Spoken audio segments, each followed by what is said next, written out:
All right, what better way to start the day than looking at a bunch of Asschers?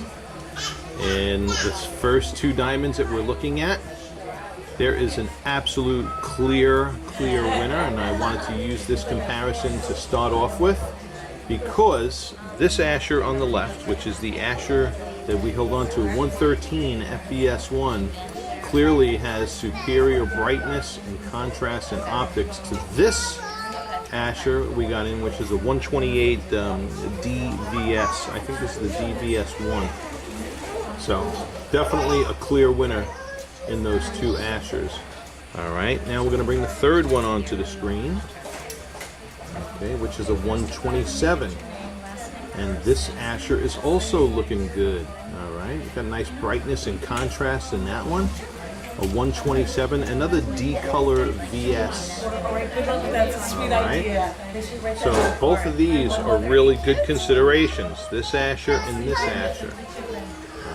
You know what? Just for fun, I'm going to put this one to the far left. We know that one's the optical disaster.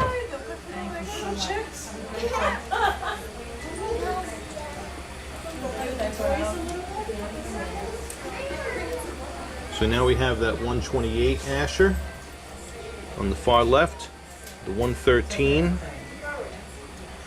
second,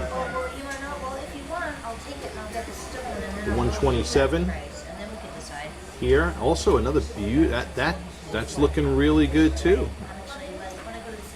It still keeps you in the target range there, my man. All right, so we're doing good so far. Now we got in another one. This is the carat and a half FBS2. It is, I mean, definitely better than that first looking Asscher.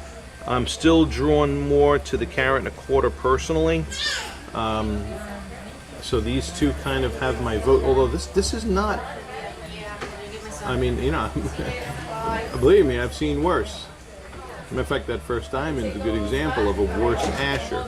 So this carat and a half is not a train wreck, all right? This is a pretty good looking diamond, but I really do favor, look at that. That's just a nice bright stone, great step patterning.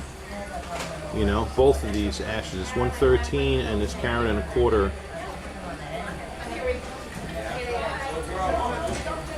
Okay. So, but I can understand the lure and the temptation to go into that carat and a half. So, as I'm showing you these square step cut Asschers here, I thought I'd torture you one last time and throw in that little Octavia. All right, which is another beautiful square step cut. Remember, you know, I told you in one sense you'd be putting your neck on the block, because she wouldn't be expecting that appearance, but man oh man, it is looking good. Alright, so your Asschers, 113 FBS1, 127 DVS, carat and a half FBS, and then your Octavia, carat and a half JVS1.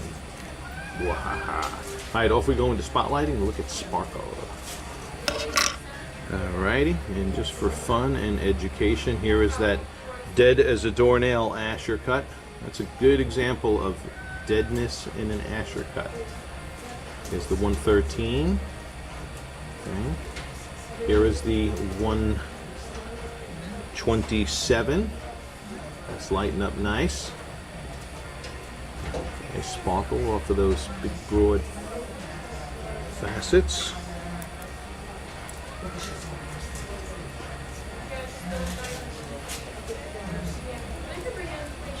And there's the carat and a half. Okay. Okay, yes. And then lastly is the sparkle of the Octavia in the spotlighting. Okay, so we've got some good options here. All right, we're going to go into stronger spotlighting now and look at these beauties one last time. Yeah, look at how dead that thing is. Woo.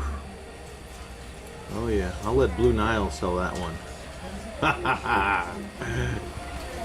Alrighty, and here we are in the stronger spotlighting. So if the diamond's going to have any bling factor, I mean, it'll come out in this lighting. Okay, there's that 113 FBS1 there. The second one is lighting up beautiful. There's that first diamond at 128 DVS. Ooh. Okay. All right.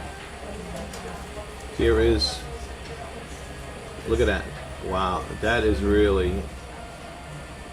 That's a jamming rock right there. All right, so that Asscher is doing the do. It's doing the dance. That's looking good. Oh, this is a fun shoot. Okay. Here is the carat and a half.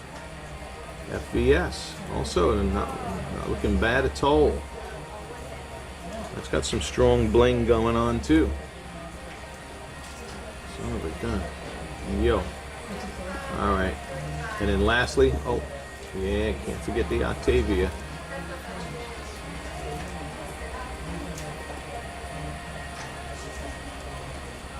Okay, so for my opinion, I think you pretty much know it.